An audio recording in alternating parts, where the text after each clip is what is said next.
Old school RuneScape is a game where you spin the camera around a bunch and then Google a ton of stuff. Even though it's old school, I only know it as RuneScape because I can never keep this game straight in my head. My boyfriend explained to me that this is the old RuneScape, but also a new RuneScape, but it's not classic. Apparently that's something else entirely. Anyways, my point is it's confusing. I think that a disclaimer may be in order. This video should serve more as a warning than a recommendation. You don't ever quit RuneScape, you just take breaks. I couldn't understand my boyfriend's attachment to this 20-year-old clicking game, so I wanted to see what it was all about. It seems unassuming enough, but that's exactly how it catches you. This game is a wolf in sheep's clothing, and when you finally let your guard down and agree to sit down for what you think is RuneScape Date Night, but it turns out to be RuneScape Till Death Do Us Part.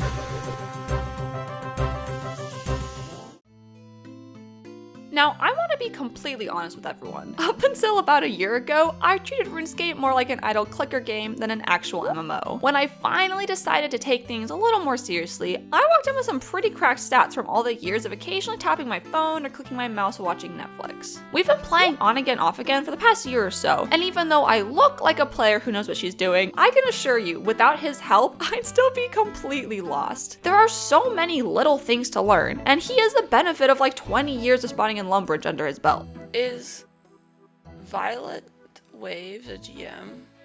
Who? Violent Waves. What? Why? Oh no, is Rarest Parrot a GM? Well, I don't understand what you're talking about. Basically, I was at the crafting guild and people are talking. Oh, they're saying good morning. We both started on fresh accounts when I picked up the game because I never would have gotten into it if we weren't on a level playing field. It may have something to do with his old main getting hacked, but you live and you learn, I guess. Did he lose a lot of money? Yeah, but he made up for it by saving a ton of money not buying a GF. You'd think that that would have evened out the playing field a little bit, but it's totally not fair. He's slowly been introduced to this stuff over the course of 2 decades, with months at a time spanning in between each thing that gets added. By the time I showed up, I felt the same way I did when I graduated college and had to enter the real world. It was so crazy to me how he would expect me to know that I could take a glider to a giant tree where I could talk to a slightly smaller giant tree, and God forbid I forgot to bring a magic stick we got from killing a tree spirit on an island full of pacifists like 3 months ago. And you know, he's got emotional problems, man. You mean beyond pacifism? If there's only one thing I've learned during my brief tenure playing RuneScape, there's a big difference between playing as a girl and playing as a convincing girl. I say this because it's a game I only agree to play when I'm prepared to be accused of being a guy for 2 hours straight. Some guy with an undercut just called me soy boy? And it especially bugs me that my boyfriend makes a more convincing RuneScape girl than I do. It started off as a joke, but he really gets a kick out of changing out the makeover mage and copying my outfit. What can I say? I got good style. You can always tell when we've fallen back down the RuneScape rabbit hole because Google starts automatically adding OSRS to the end of all of our searches. I wish the game time on our account showed what percentage of that was just sitting idle while we were reading the wiki in another tab, because I wouldn't be surprised if that made up more than half of it. Oh my god. What? Okay, so I was trying to Google grapes to find out like where I could grow grapes, but I just typed in grapes and even add the OSRS. This is a wacky game, and his history with it only makes the experience more surreal for me. Sometimes I feel like it's some crazy ex-wife he had that comes back into his life every now and again and completely wrecks things before leaving again. He and his friends always tell stories of the things they saw or did, and I have to remind myself that they're talking about when they were in middle school and not the mafia. Scammers, lures, gambling, and hacks. What's a 6th grader gotta do to get his armor trimmed around here? Why is this fun again? It's not. There wasn't a lot to do when I was a kid.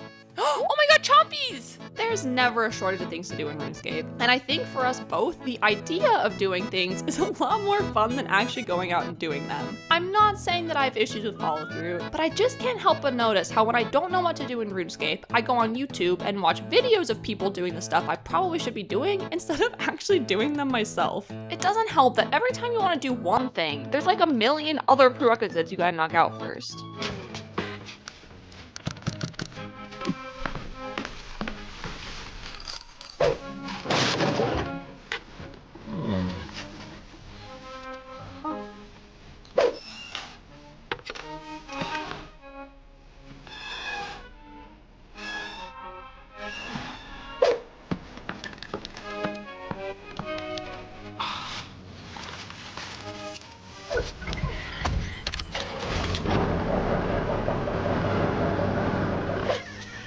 time to replace that light bulb in the kitchen?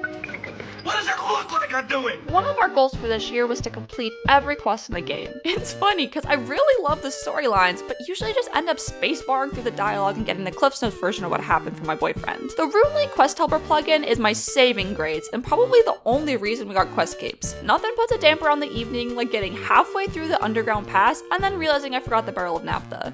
Oh, she's walking again. Those heels must really hurt her feet. I told you like 3 times to bring a stam potion.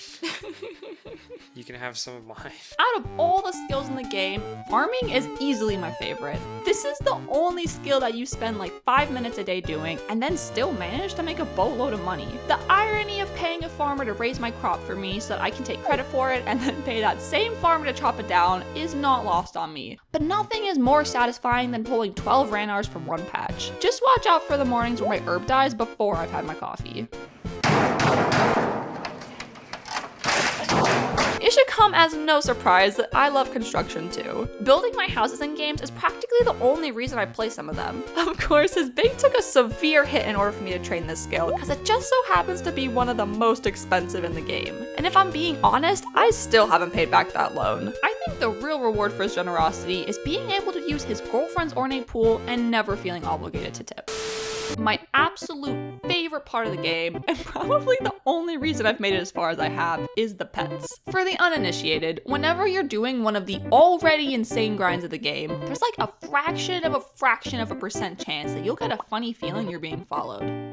I've been blessed with some pretty nice pet luck, and it's starting to seem like maybe I stole it all from my boyfriend. In the time we've played together, I've gotten 5 pets, and he hasn't gotten a single one. What's funny is that he's the one always going out to kill dragons and gargoyles for hours at a time. Meanwhile, I'll be running in a circle for an hour and a half and not even notice that a squirrel started following me. Probability's a bitch, huh? At least he can play with Gertrude's cat.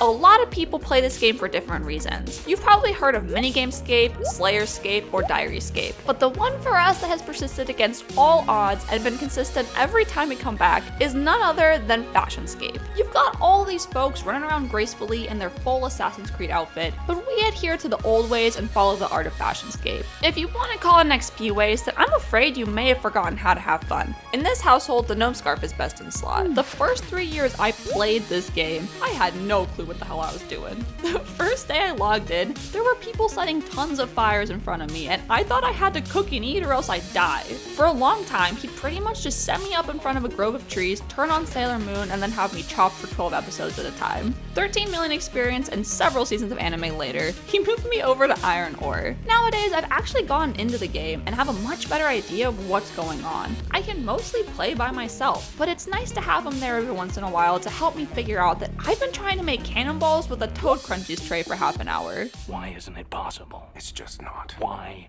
not, you stupid bastard?